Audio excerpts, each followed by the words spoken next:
Hi, my name's Tony Thompson and welcome to my layout, which is the Santa Rosalia branch of the Southern Pacific. This is an imaginary branch line and it's set in an area of California that I'll show with this map, this area down south of San Luis Obispo. The idea was to have the coastline of the Southern Pacific, an area that I wanted to model, and to do a branch line. I got the idea of an imaginary branch line the year I lived in England, where it's a very common modeling method to choose a familiar railroad and then do an imaginary branch. That gives you the locomotives, the cabooses, the depots, the signage, the signals, all those things that are familiar with a railroad that you know, but allows you to have the flexibility to model an area the way you want to. So what I wanted to do was model the character of this central coast of California rather than any specific place. Because what I want to capture is what the railroading was like, what the work was like, what people did on the railroad. So everything that I do here is aimed toward that rather than specific buildings or exact specific places. Okay, we're starting here at Shamala. That's a Chumash Indian name. And what we have here is an area that's called East Shamala. There's several industries here. One is a printing company, Caslon Printing. There's a packing house, Phelan and Taylor, which is an actual packing company in that area. There's a stock pen here. This particular one is run by the Southern Pacific, which they did in a number of towns. And then there's a team track here as well. Also here at East Shamala, there's a couple other industries I can point out.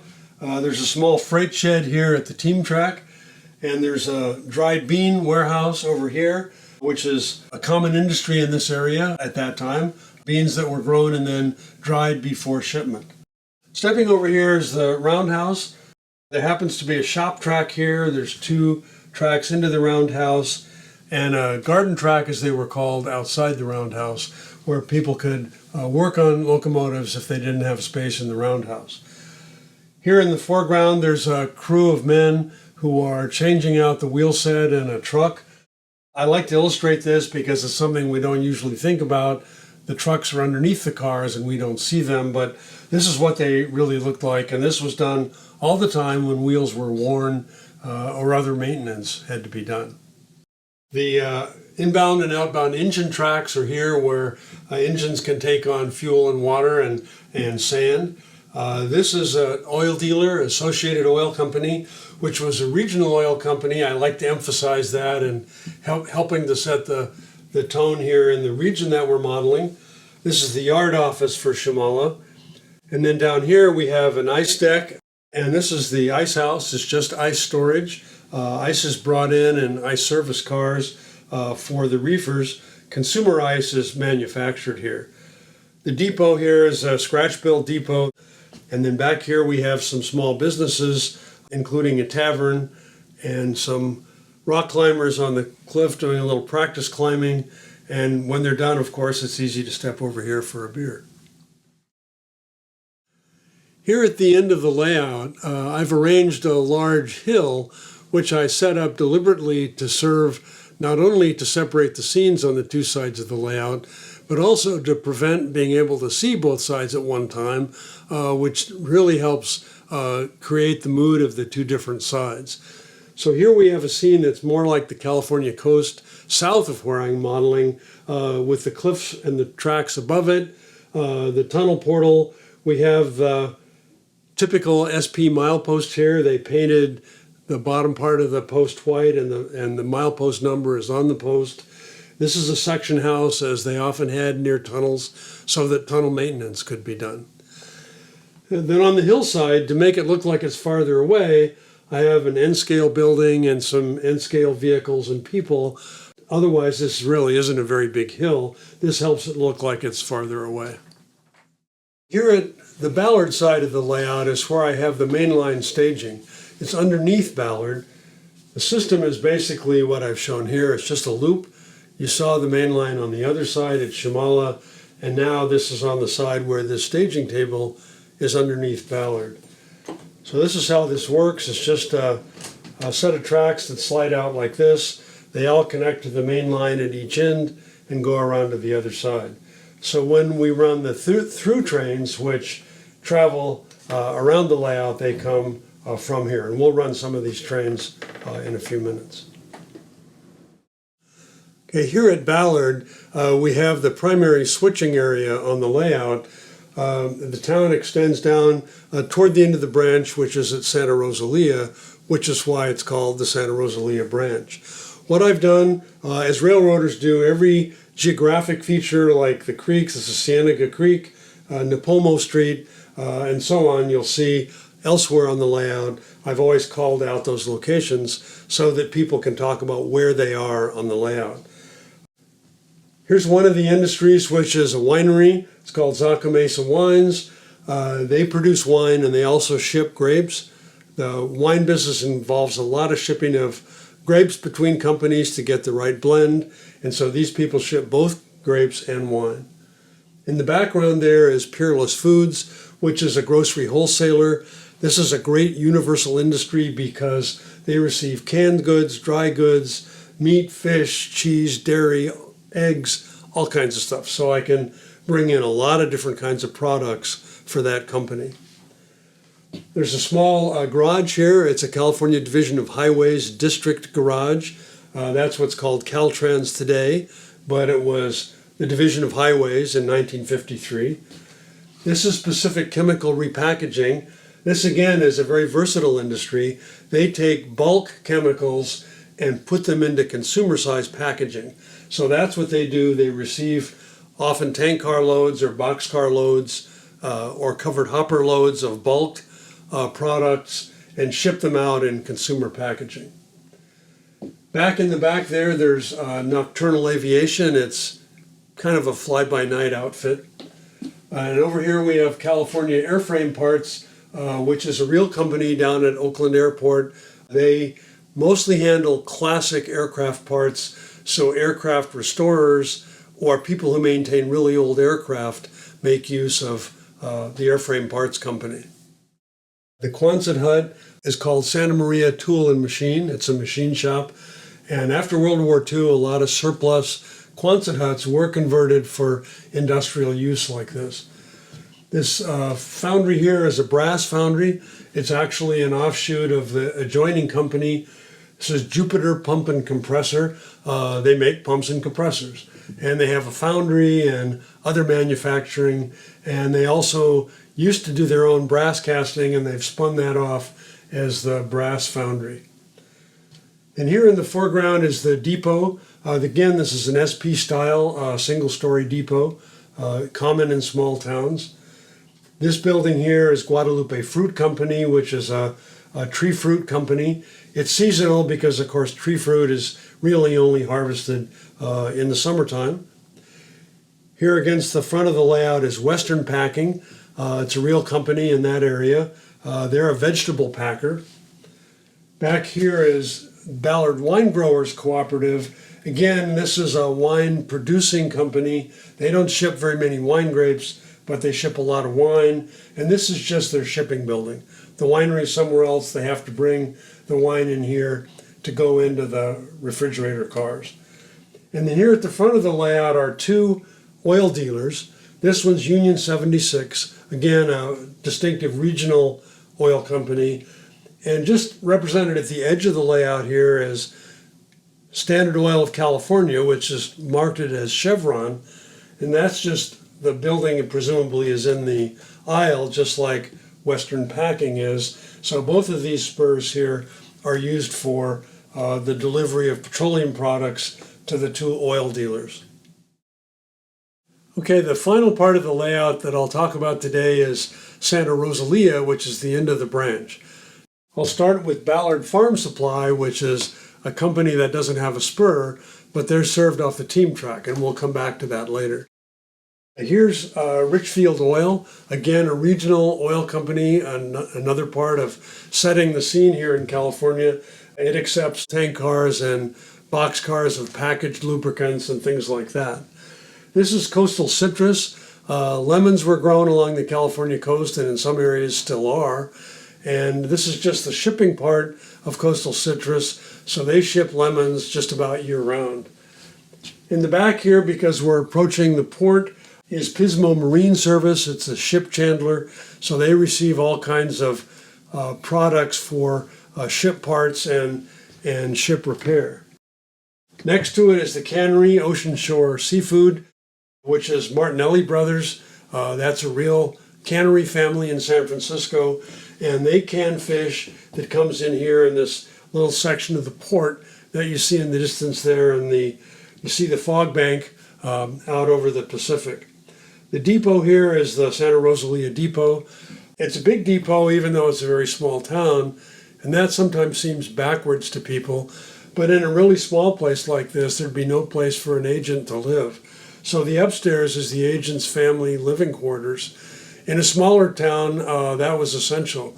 In a big town, a small depot is okay because the agent can rent or buy a house. But in a small town like this, you have to have this big depot. And of course, it has a freight section. And so there's a freight house in effect and a team track. And you see there's a car there that's been unloaded on the team track. Now that you've seen the whole layout, you can appreciate this is primarily a switching layout. There are some mainline trains, but switching is the focus of what we do. And I'll give a brief explanation of how that takes place, but to do that, we'll go back around to the other side to Shamala and see how a session begins. I should say a little bit about switch lists versus waybills. The conductor had the waybills in the caboose, and conductors made their own choice whether they preferred to make up a switch list to help them organize the work or whether they could do it all in their head. And guys that did the same job every day, I'm sure, in general, only had to glance at the waybills to know what work they had to do. I had the experience as a boy riding on the Burbank Local in Southern California, and that's exactly what the conductor did. He did not make a switch list, he worked from the waybills.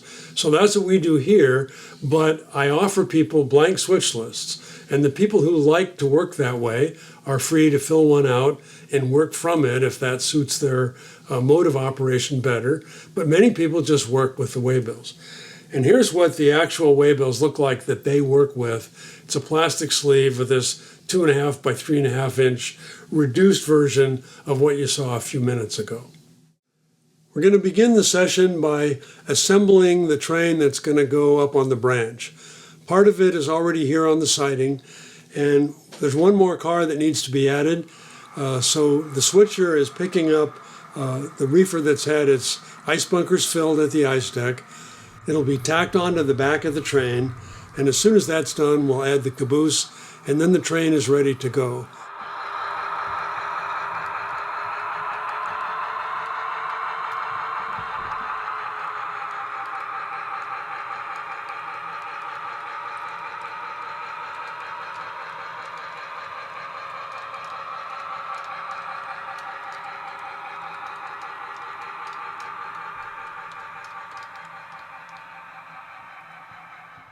Next, we see the locomotive coming out from the service facility where it's just topped off fuel and water, and it'll come down to pick up the train.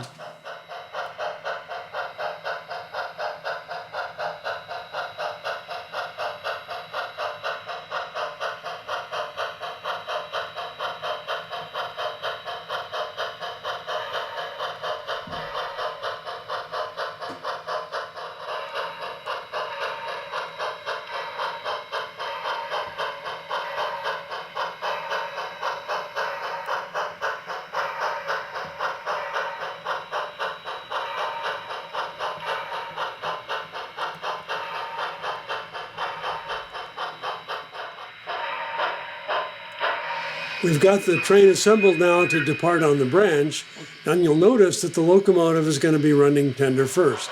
There's a simple reason for that. There's no turning facilities on the branch. So one direction or the other, the locomotive has to run tender first. This was up to crews to decide which direction they preferred to run tender first. And SP crews in this area have told me they like to go out tender first in the morning so that they would be coming back in the afternoon locomotive first. And that's when people were coming out of the taverns and maybe not doing their best auto driving, so they really like to have the locomotive in the front. So that's what we do here on the branch. The local crew here at Shamala needs to do switching at the industries in the area. And to do that, they need to get the waybills and the agent's message. So what they do is go to the bill box, which looks like this. They open it up and they get an agent's message, and here we have 2 waybills. One of the waybills is for an empty car, that's the one that's going over there. And the other one is this load at Phelan and Taylor. But this empty one, we have to look at the message. It says, spot the uniced reefer at Phelan and Taylor. So that's what we'll do. We'll go over and interchange those 2 cars and bring back the load.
At the Phelan and Taylor dock, there's an American Refrigerator Transit car, an ART car.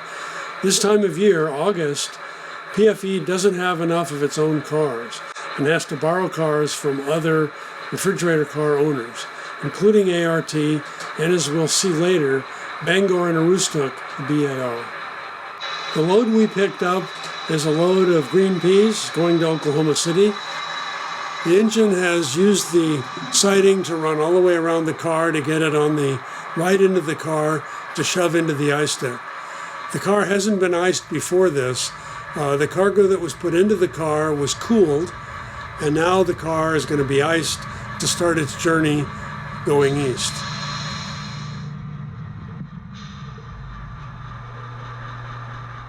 About 15 minutes have passed. The crew has gotten the ice bunkers filled. The switcher now needs to get out of the way because he's preparing for a pickup by a train that's come down from San Luis Obispo to collect these cars. And I might mention in passing that the reason they're not using horn signals, crews have told me that around a small yard where they knew everybody and everybody knew what they were doing, they didn't bother with all the horn signals. In a busy yard where there's a lot of people around, it's vital to use those signals for safety, but not so much in a small yard like this. The next thing we'll see here is the arrival of the Guadalupe local. This is the train that ran down from San Luis Obispo to Guadalupe and return, picking up and setting out cars in both directions. This train was subject to a union rule to protect local switch crews, as we have here at Shamala, so that the Guadalupe local train crew could only make one cut and one joint. That means they could uncouple once and recouple once. All the switching of the cars in the train, whatever it is, has to be done by the local switch crew. The purpose of the Guadalupe local is to collect all these cars and do all this switching at all these little towns and take everything, regardless of where it's going, north or south, take it all back to San Luis Obispo, where it gets sorted out and put into through trains. Through trains don't do any of this kind of switching work. They just run from division point to division point. And we'll see one of those here in a few minutes too. The local's been put back together now, but before they can depart for Guadalupe, of course they check the timetable for scheduled trains, and there is a scheduled eastward train that's due in a few minutes. So they have to wait here on the siding until that train clears.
Now that the through train has departed, that was the Los Angeles Auto Parts, the local to Guadalupe is now free to depart, and he'll clear the siding here and head for Guadalupe.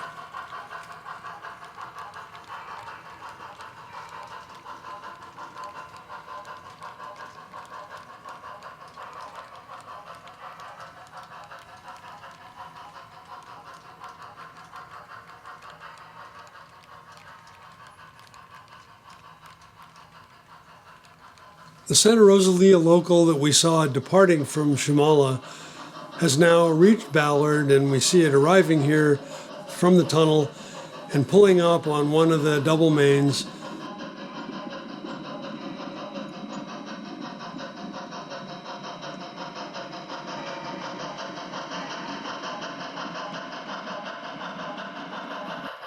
And it'll stop at the depot for the crew to talk to the agent and get their information.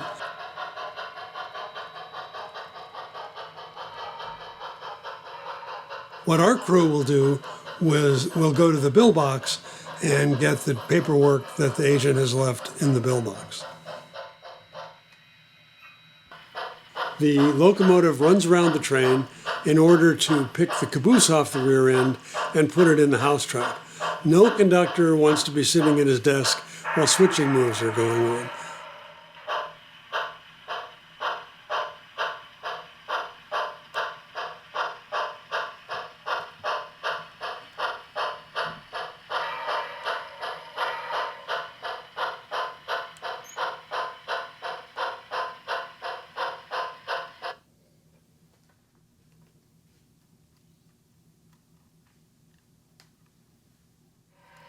As soon as that's done, the crew will start to work off the back end of the train to do some pickups down at this side of Ballard.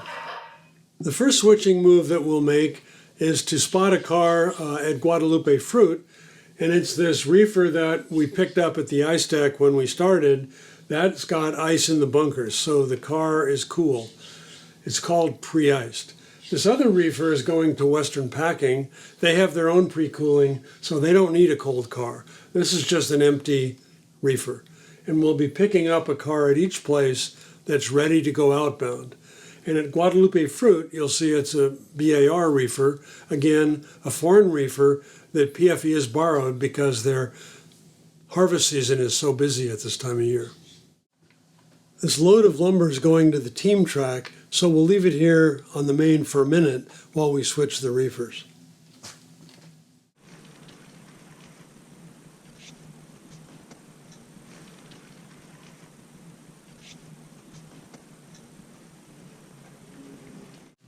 We've picked up a load of cauliflower at Western Packing. It's on its way to Minneapolis, and we'll set that over on the main to get it out of the way.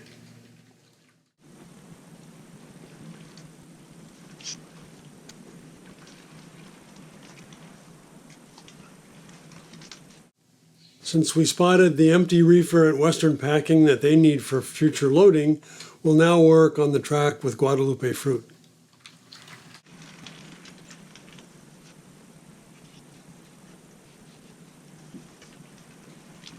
Here we're picking up two cars. One is from the Ballard wine growers, which is a load of wine in barrels. It's blending wine to be used in the East Coast to make wine blends for what people want. The other car, the BAR car, is a load of plums from Guadalupe Fruit.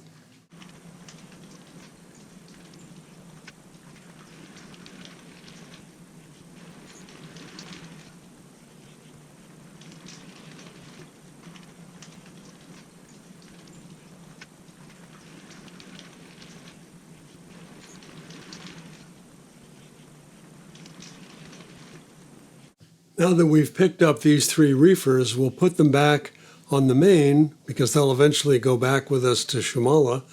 And in the meantime, we'll run around the train again and switch the head end.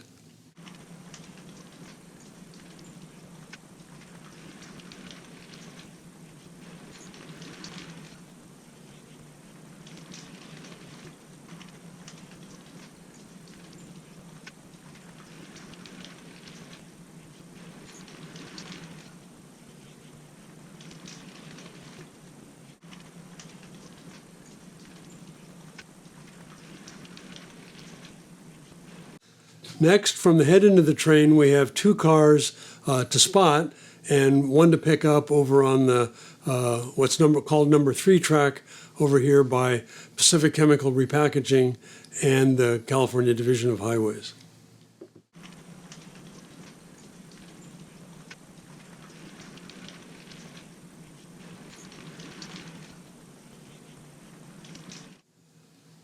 What we're doing here is spotting a tank car of acid at Pacific Chemical Repackaging.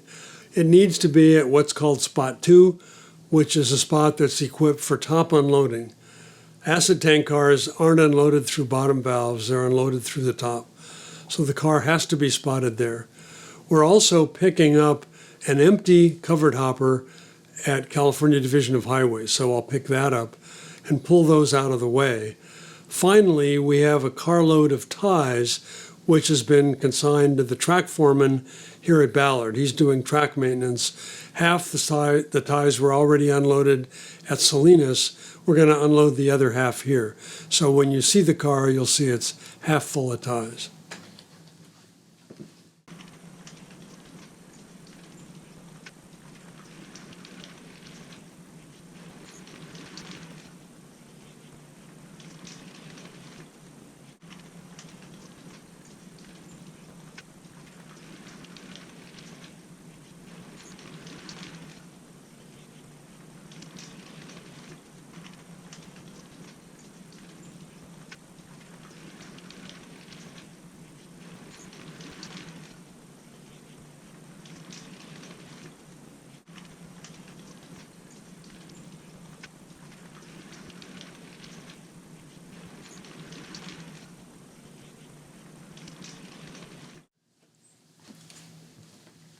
Okay, we've completed the switching now at Ballard with the empty covered hopper back with the other cars that we're taking to Shamala. We have 1 more car to spot over at Santa Rosalia. There's an empty box car for loading going to the cannery. So we'll take that box car over there, run around it, and spot it at the cannery.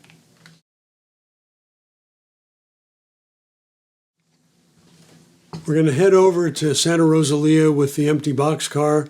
It's on the wrong end of the engine, so when we get there, the first thing we need to do is to use the short runaround over there by the depot and get the boxcar on the right end of the engine for switching.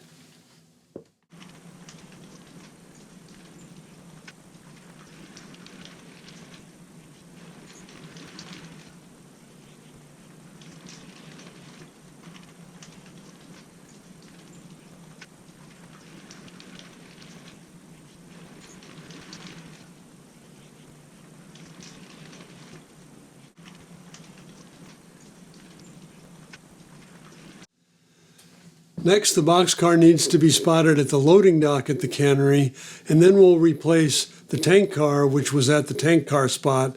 It's unloading oil for packing sardines in oil, and it'll have to be put back to finish unloading as soon as we have the boxcar spotted.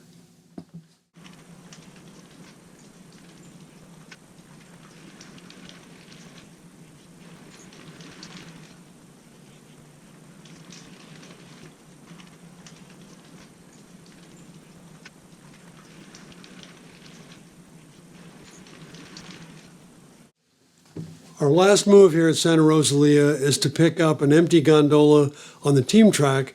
This delivered a load of lumber and it's been unloaded, so we'll be taking the empty back to Shamala.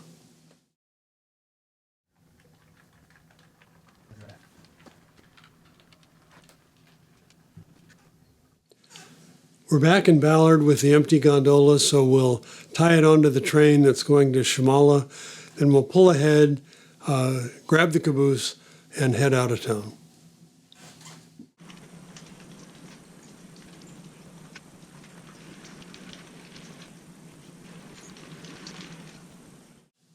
The train's all put together, we're ready to go.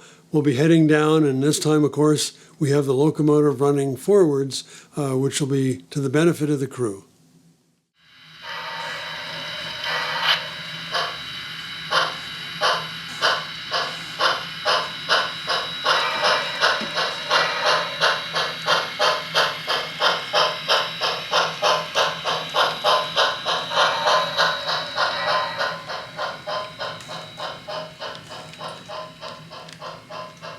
Just to summarize, let me say what a normal operating session on this layout consists of. We normally have 4 people, 2 crews of 2. They each work on one side of the layout. One crew does all the switching at Shamala and makes the train ready for the next session. The other guys at Ballard do the switching that you've seen, although much more of it, of course, because we switched hardly any of the industries in this demonstration. So a normal operating session would last 3 to 3.5 hours. That's how long it takes to do all the switching. And now as the local returns from Santa Rosalia and comes back into Shamala, the last job the crew has to do is to spot the reefers at the ice deck, because those reefers need to get a full bunker of ice before they're picked up to start across the country. So that's how we operate the Santa Rosalia branch. I hope you enjoyed watching it, and thanks for coming.